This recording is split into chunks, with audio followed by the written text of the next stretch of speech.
Hello, ladies and gentlemen. Today I want to do something slightly different, and that is talk about the parts of a katana. And so naturally, the way that we're going to do that is by starting to talk about the parts of a European longsword.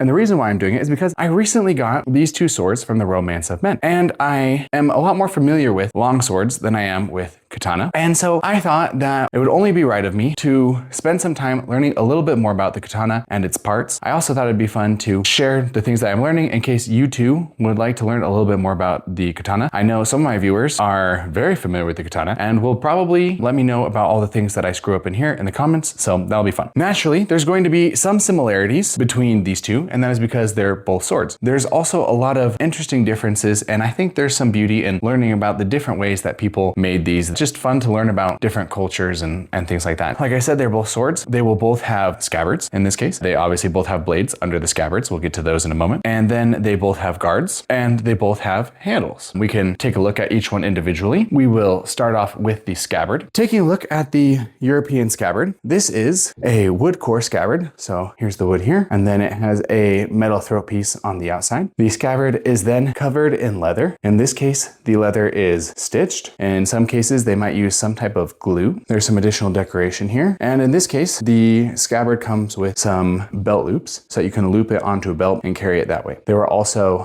sword frogs that you could slide the scabbard in and carry it that way. But in general, the scabbard was worn diagonally or close to upright. And you can also see in this case, there is a matching metal end cap or end piece and throat piece. In some instances, a scabbard may not have a throat piece. Most of the time, there is some sort of metal end piece to protect it. And we'll just set this to the side for a moment. Now let's take a look at the sword. So you can see here that the sword has an edge on both sides, and not all European swords had edges on both sides. There are some European swords that are single edged as well, and not all European swords are straight. This one happens to be straight. There are some European swords that are curved, but the long sword has the characteristics of having two edges and being straight. Oftentimes you'll find a single fuller, but in some cases you can have swords that have no fuller, or you can have swords that have multiple fullers. This one has a fuller that goes about 2/3 up the blade, and then the last third has a diamond cross section. And it comes to what some people would call as a spear point, meaning that it is sharpened on both sides towards the point, which is supposed to help with penetration. These swords also tend to have two types of taper, meaning that it does not have a uniform thickness. So you can see here that the blade starts thicker on this side and then gets thinner as the blade goes towards the tip. Same way, the blade will also be thicker in this dimension and get thinner as it goes down towards the tip. Some blades would have a reinforced tip, but not always. Here we have the guard, and the most common type of guard that you would see is the cross guard. And these could be straight, they could be curved up slightly, there could be inlays or decorations, there could be langets that go up the sides, they could be longer, shorter, depends on the time period, depends on the maker. Typically, the earlier you go, the smaller the cross guards are, as you'll see with things like the gladius or the Viking sword or migration era sword, the guard tends to be quite small. And as time goes on, the guards tend to get larger, and then you'll also see additional things like finger rings or side rings. And the guards can get quite complex. If you've seen some of the basket-hilted broadswords or rapiers or side swords, they can get quite complex. Moving on, we have the grip here. Traditionally, they were wood and then often wrapped with leather. The leather could be glued or stitched, and in this case it is stitched on the side just like the scabbard so that it matches. These leathers could be dyed all sorts of different colors. This one happens to be blue. This one also happens to have a metal wire wrap, which from what I've seen is not super common, but is not uncommon either to have a wire wrap. In this case, the wire wrap is secured with some additional pins here. Then we have the pommel. Pommel can take all sorts of different shapes. You can have wheel pommels, pear-shaped pommels, sentence stopper pommels, fishtail pommels, all sorts of different types of pommels. Obviously underneath the handle you have the tang. The tang is an extension of the blade that goes through, and then in this case it is peened, and this is the peen right here. So the tang goes through the entire length of the handle and then comes out to the other side, and then they will either be threaded so that you could screw the pommel onto it and hold it on that way, or it will be heated up and then hammered down and then held into place that way, which is the way that this one is. And so now we'll put the European sword to the side for right now. I understand that there's probably some additional things that we could talk about, but the main purpose of this video was not to talk about European swords. The main purpose of this video is to talk about Japanese style swords. We were only going over the European swords so that way we could understand some of the differences when we look at these katana. So again, naturally, as we were just discussing, we have our scabbard, our guard, our handle, and underneath we have the blade. So what we'll do is we will take the blade out. So we take a look at it, and we will start off by looking at this katana, and then we will look at the scabbard in a moment. This katana is from the Romance of Men, actually, as was the longsword that we previously looked at. So I thought it'd be good to look at swords from the same maker, as they are fairly comparable, so that you can get an idea of what a similar maker will do to each of those. This one is called the Fukyo katana. Fukyo, apparently in Japanese, means madness or craziness and is based off of a monk from Japanese history that apparently was a rather unconventional figure. We're gonna start at the bottom and then we will be working our way up. This is the Fukyo spring steel razor sharp katana from Romance of Men with the double bohi.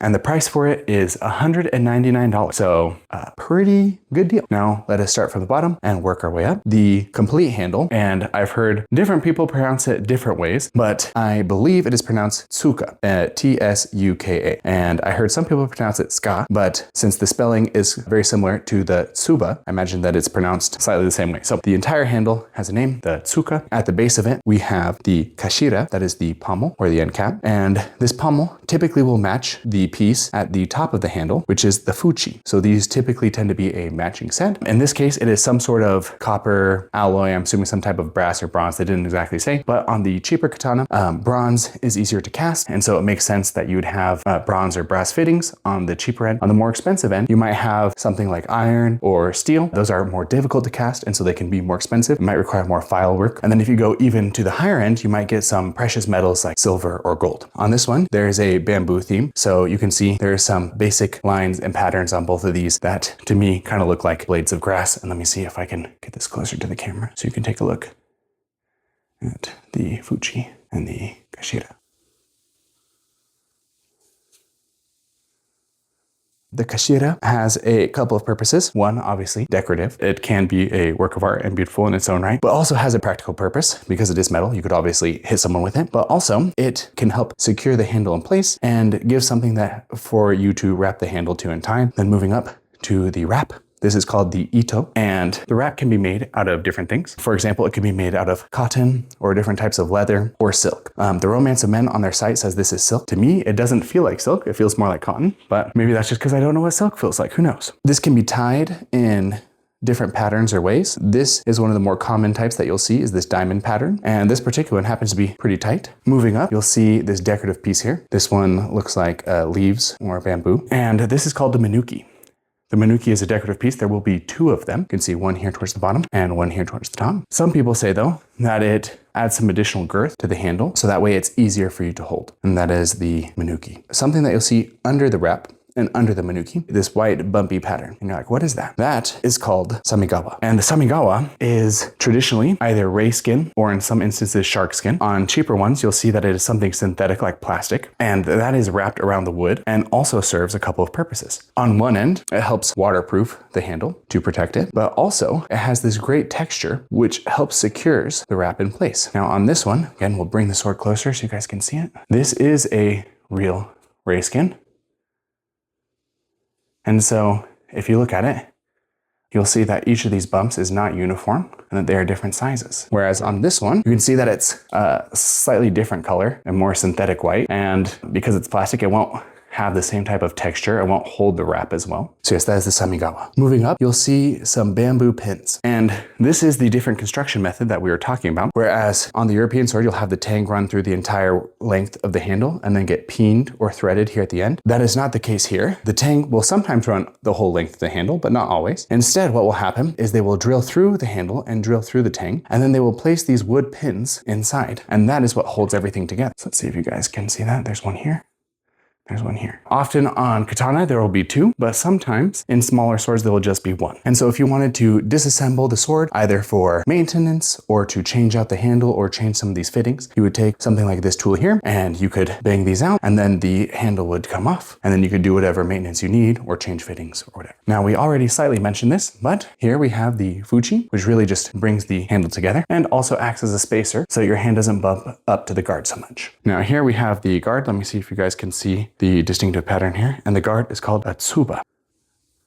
And on this one, there's a whole lot of empty space and beautiful patterns, and it is nicely cast. Now you guys might be able to see that there's two holes here. Each of these holes has a name. I do not recall what it is, but apparently you could have a hole here and a hole here in the scabbard as well, and you could have a dagger that would run through here, and so you'd be able to pull the dagger out or the knife without having to unsheath your sword. And then on the other side, there could be a hairpin. So that's the tsuba. On either side of the tsuba, you'll have these washers. Hopefully you guys can see those. And these washers are called seppa, and they just help secure everything in place. Just above the seppa, you have the habaki. And in this case, the habaki is decorated with a nice lotus. And again, these can be highly decorated. Let's see if that Lotus shows up there for you guys. But the habaki also has a very important job, and that is to maintain tension between the sword and the saya. These swords tend to be worn more horizontally, where the European swords tend to be worn more vertically. And so it's very important to make sure that your scabbard has good retention so that your sword doesn't fall out. And so the job of the habaki is to make sure there's a tight, snug fit between the sword and the scabbard. Moving up to the blade, you guys will notice something if you're familiar with Japanese swords, and that is that there is no hamon line. That is the line that you will see on traditionally made swords, or swords pretending to be traditionally made swords, which this one is not. This one is a spring steel, not a differentially hardened steel. And so there is no hamon line. The hamon line is made by putting some clay onto the blade during the heat tempering process, and the clay will make it so that the sword will cool at different rates, which then helps create this curve that you see. From cooling at different rates, as a result, the edge of the sword will be quite hard, which will help with things like edge retention, and the spine will be softer, which will help with durability. And so again, that's the whole purpose of tempering, is you're trying to find the perfect balance between stiffness and flexibility. But you don't want it so hard that it's brittle, but you don't want it so soft that it loses its edge. That's the whole point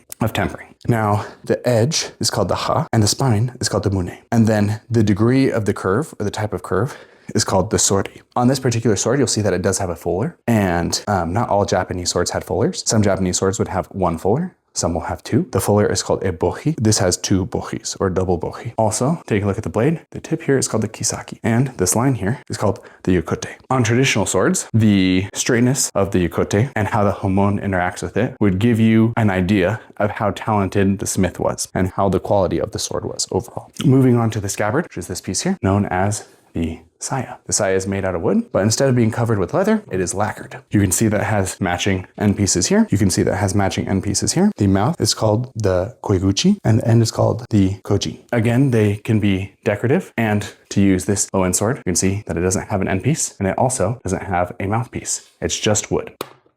But having something additional does actually serve a functional purpose as well. Having something here at the end can help protect your sword in case you're standing it up, or in case it touches the ground. It can help ensure that the sword doesn't go through your scabbard. Here at the mouth, having something additional to reinforce the wood is very good, because you have techniques where you will draw the sword and cut with it in a single motion. And so having something additional here is quite helpful. You can see that there's an additional wrap. These will almost always come wrapped, but you can unwrap them. This is called the tsuka-ito. And like I said, you can unwrap them. Most often I will see that people will unwrap them and then tie them to their belt. But I've heard that people can do other things with these as well. If, for example, you need some additional cord for a tourniquet or something like that, you could also use this. Here you have this additional sort of wood nut. This is called the kurigata. And then here on either side, you have the shitodome. And those are sometimes not glued very well and they'll come apart. But the whole point is to reinforce this nut so that the movement of the cord here doesn't damage the wood, and also helps, assuming that you did a good job filing this and it's smooth, also helps preserve the cord. And this cord could again be different things like cotton or silk. The saya is lacquered,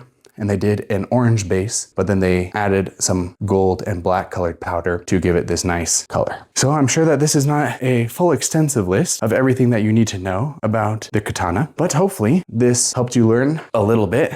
Learning about these swords helps you come to appreciate them in both form and function. When you think about their use, again, it's a martial art. So it is a practice where you're perfecting an art form. It's a martial art form. There's an art in how they're used, but then there's also an art in how they're created. And so they can have beauty in both the function of them, how they're used, the martial art, but also the form of them, how they're created. And so that is one of the beautiful things about swords. And that's one of the reasons I love swords is, you're learning about history, you're learning about different cultures, and you're learning about art. And it all comes in one nice package. So yeah, that's the beauty of swords right there. And I hope you guys enjoyed and have a good one.